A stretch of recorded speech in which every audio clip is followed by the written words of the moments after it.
away from Parliament, President John Dramani Mahama has announced key security appointments, naming the former Chief of Staff, Prosper Bani, as National Security Advisor.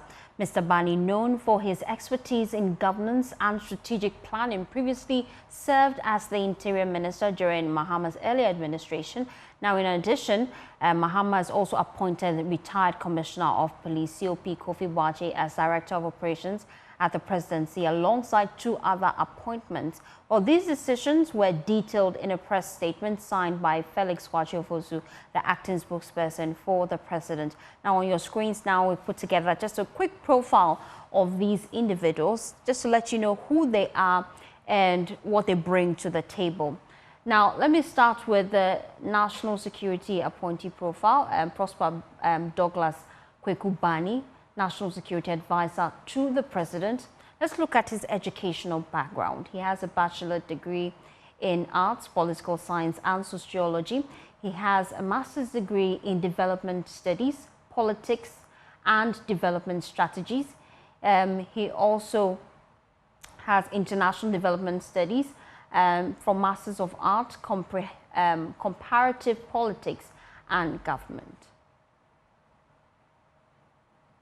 Now let's look at his experience. He lectured at the Ghana Institute of Journalism between the year 1984 to 1992.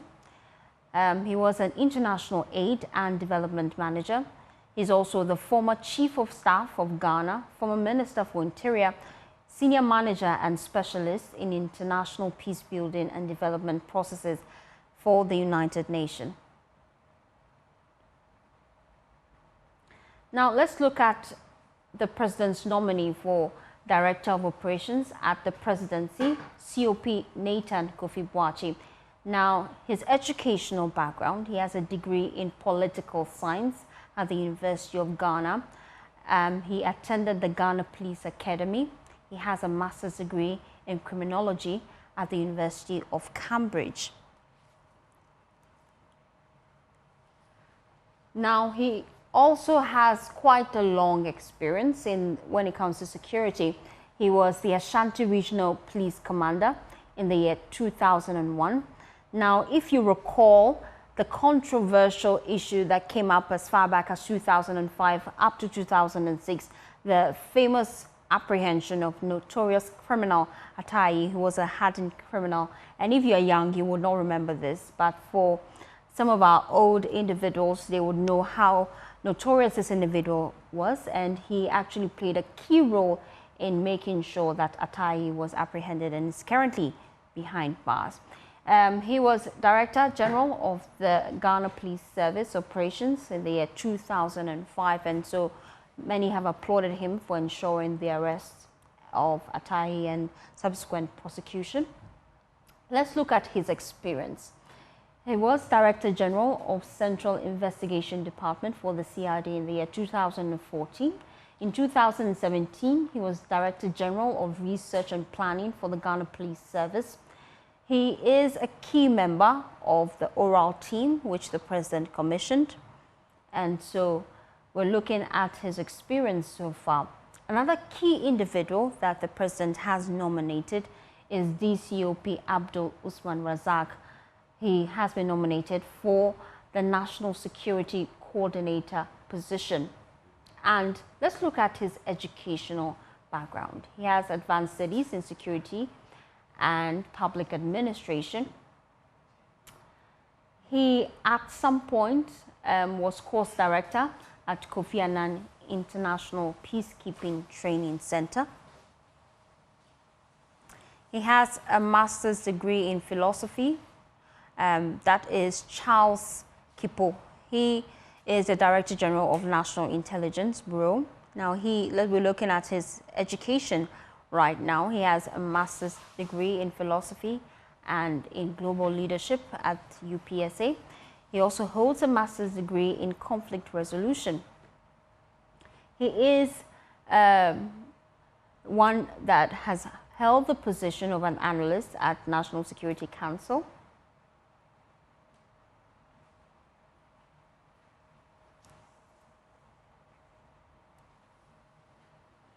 And so these are the names that the president has put out this afternoon. And so we're just giving you a sense of their expertise and their area of, specialty. That way we see what they're bringing to the table. Let me bring in Colonel Festus Abuaji. Right now we're looking, apart from their expertise, some of the key issues that they may have to be dealing with as a security expert. Now, we've seen some sort of commitment from the president to tackle security issues. Key amongst them, he makes mention of chieftaincy disputes. He has already visited some key areas like Boku, Nalerugu. He's looking to bring back peace. So, looking at this team that has been appointed, what are some of the key issues they may be looking at in their role?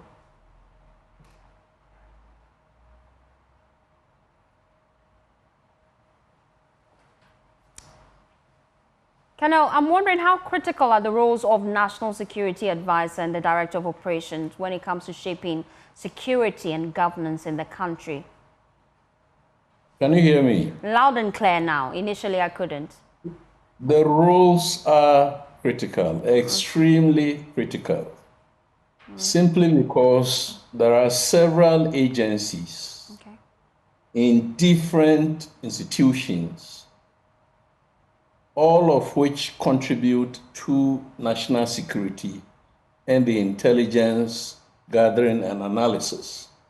So the primary role of the security coordinators outfit or the security advisors outfit is to bring together all of these agencies in order to compare and harmonize, whatever information that these agencies have collected. In the absence of, such an outfit, you're going to have a bit of turf war. Yoko, Police, CID, the Financial Intelligence Center, Defense Intelligence, and so on and so forth. Even Foreign Affairs Research Directorate, all of them contribute to, the work that this national security outfit does. Now, having announced them, we suggest that, as the president said at Boku, that one of the critical areas of concern currently for our national security is the Boku conflict. So, that is actually written into the objectives, ensuring peace in conflict areas is one of the objectives that, was spelled out in the National Security and Intelligence Act. But generally, this outfit contributes to protecting the unity and stability of Ghana. There could be different tendencies. Transorganized crime, for instance, proliferation of small arms and ammunition, ethnic conflicts, the Galamsey, all of these are threats and risks to our national security. And it's this outfit that is going to look, in fact, traditionally, the outgoing minister and his staff have done this work, except that it looks like the new government has downgraded the minister's position to the advisor's position. So even if we call it a ministry with a chief director and so on and so forth, the head of that, let me call it department, will be the national security advisor. I don't have any qualms about that. You may not necessarily be, you don't need to become a minister before you're able to discharge your duties or functions.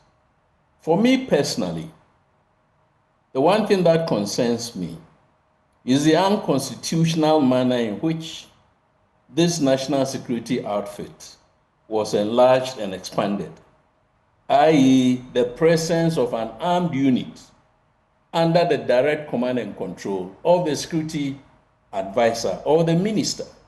And the Constitution doesn't provide for any other unit or force.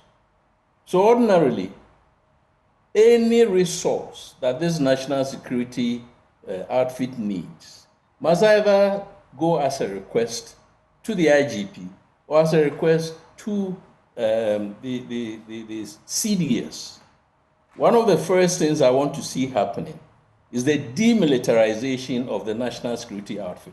So they focus primarily on the policy formulation and the coordination of the activities of the security agencies and gathering early warning signals and so on and so forth. You don't need soldiers, you don't need police to do that.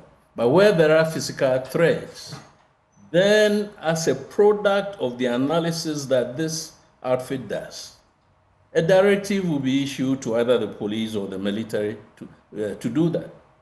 And that will mean that we need to clean up the system. All those who were there who have been armed, especially the Goro boys, party boys who were smuggled into some of these structures and armed.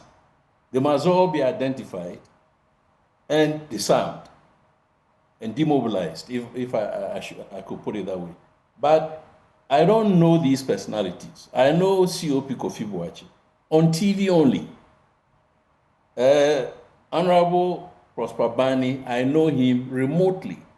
So I will not be able to comment on their competencies. But I can only assume that the authorities have done due diligence and have established that these individuals have what it takes to do the job that is specified in Act 2030, I think, if that is what it is. Yes, sorry, Act 1030, which is the National Security and Intelligence Agencies Act of 2020. Okay. The other concern that somebody just called me and expressed that with regards to the DCOP Razak, who is still serving. Yeah. Then I've been educated that the act doesn't say that the person has to be retired. So you could have somebody who is still in service in any of the public services who could do the work that this DCOP Razak is going to do. The challenge, though, is that as a coordinator, when he convenes a meeting routinely, I don't know how often they meet, but let's say twice a week or whatever the periodicity is, you're going to have the IGP there. Who is the IGP? Then you have a DCOP chairing the meeting at which the IGP is. So it might have augured well if he was a retired police officer. And once you are retired, there's no correlation between the rank that you're retired with and the rank of the IGP or the CDS. But I'm very sure that the new authorities will find a way of navigating some of these, challenges. Just before I let you go, I also want us to look at the Director General of the National Intelligence Bureau and the role that he would be playing in government security agenda. Also, the Director of Operations at the Presidency. We're looking at some of the key concerns being raised with regards to our security and what areas they should be looking out for.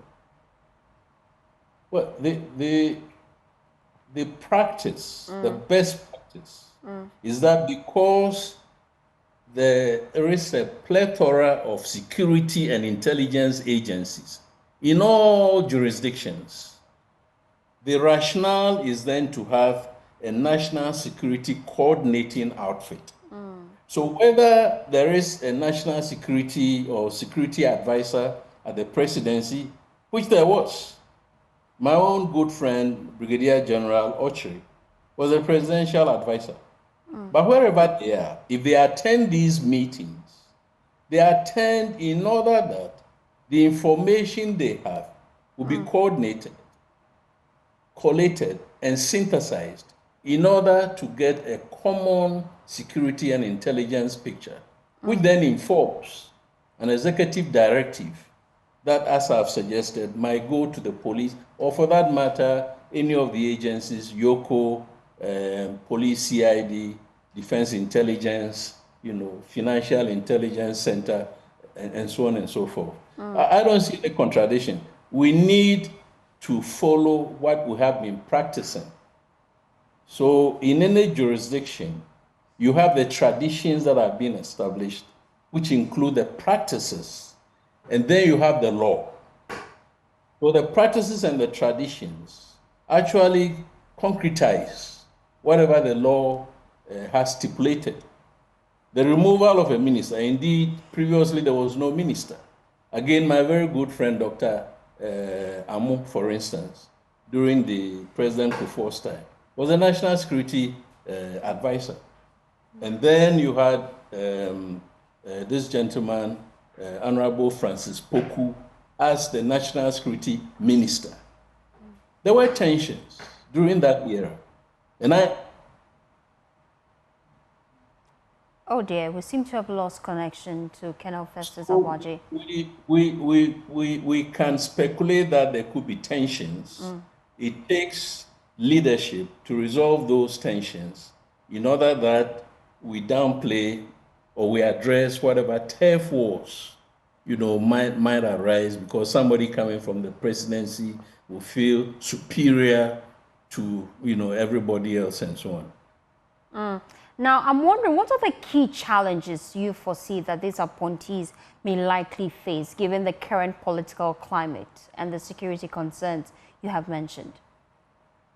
Well, I don't foresee any challenge because we are not a state at war.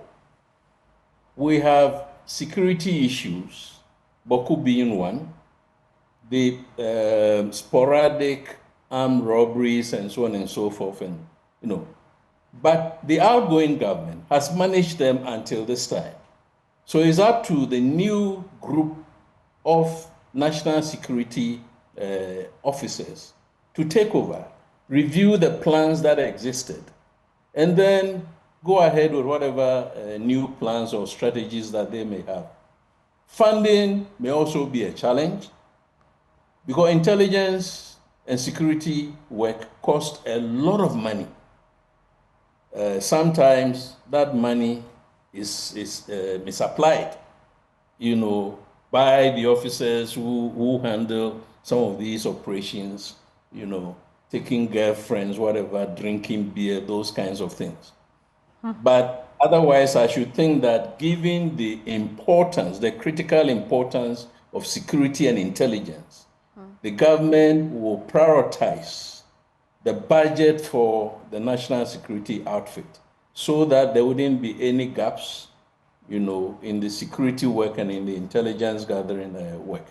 Now, Maybe the funding taking over okay. could have a bit of, challenge here or there.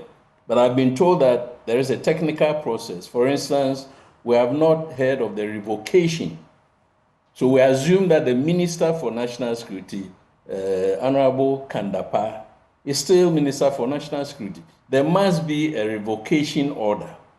And I've also been told that there's a role that the Public Service Board plays, in marching out the old group of officers and then ushering in this new one. But these are things that I think the officers who have been appointed already, not these officers, but the appointees that the president has outlined, will find a way based on legal advice to try and rectify some of these legal bottlenecks. Now, as we wrap up the conversation, I'm just looking at some of the commitments the president is showing us. One, commitment to resolve the long-standing conflict in Boko and some of the challenges ahead of him. We've been hearing from Stephen Asamoah-Boateng, the then Chief Sensing Minister, raised concerns about the political undertones in Boko and how it will be quite difficult to resolve the impasse there if that is not dealt with. How do you feel that this current administration can indeed bring lasting peace to Boko? So I think the president mentioned this phenomenon around the Boko conflict. It's an old conflict. It's not a new one. It's been there, as far as I know, from about 1930, when the white man came up with a certain arrangement to say that the Nairi is the king of the Mamprosis, is the overlord of all the Mamprosi land. But the Boku Naba is the chief of the Kusasis. You see it. The intricate challenge is that as Bokunaba, you need to go to Narerigu to swear an oath to the Nairi. Now the Kusasi say, but we are not Mamprusis, and we don't recognize the Nairi as our king. So occasionally this arm flexing comes up. And this current escalation, not October, at the point in time when a rival chief was installed, and the previous government said that it did not know, and we're talking about intelligence here, that with all the resources vested in the national security apparatus, the government didn't know until the morning when the rival chief was going to be installed, and they flew with a helicopter, and they said they couldn't land because the situation on the ground was not congenial. That was the beginning of the escalation. The undertone of that incident was that the Mamprusis were expecting certain approaches to be adopted by the outgone government, i.e. the MPP, because Mamprusis aligned with the MPP. And once they were not seeing that and time was running out for the government, without the guarantee that the government might continue in power, they thought they could find a way of drawing attention to the Boku conflict. And this is the point where this incoming president is taken over. And he's recognized that although he's going to bring leadership, he should take partisan politics out. I.e., when the Minister of Defense, I think it was, last year or so, led a peace delegation to Boku, I said that it wouldn't work that way, because the minister is an MPP member. So you need to have the authority to back another group. Let's call them the mediation group or the peace building group. Now, whether it is WANEP, whether it is National Peace Council, whether it is the Asantehene, or whether it is some other eminent chiefs and personalities, they will be seen as being neutral. Then the government will give them all the support that will be required. So when the government takes the lead in designating its ministers as peace builders, it will not work, because the Mamprusis will see anybody who comes as an envoy of the sitting president now as being partisan. So the mention of Asantehene, fortunately, that behind the scenes is already doing some work. And we need to recognize that through the instrumentality of that approach, we're able to resolve, at least temporarily, the Dagbon conflict. So these are some of the challenges that they may have. The trust, how they will be able to build trust in the new crop of officers, that they are neutral, and they will only be pursuing their functions, but not playing politics, and not allowing Kusasis the room to perpetrate certain atrocities against the Mamprusis. Okay. That will be the challenge, you know. Thank you so much, Colonel Festus Obwaji. He is a security expert. Now.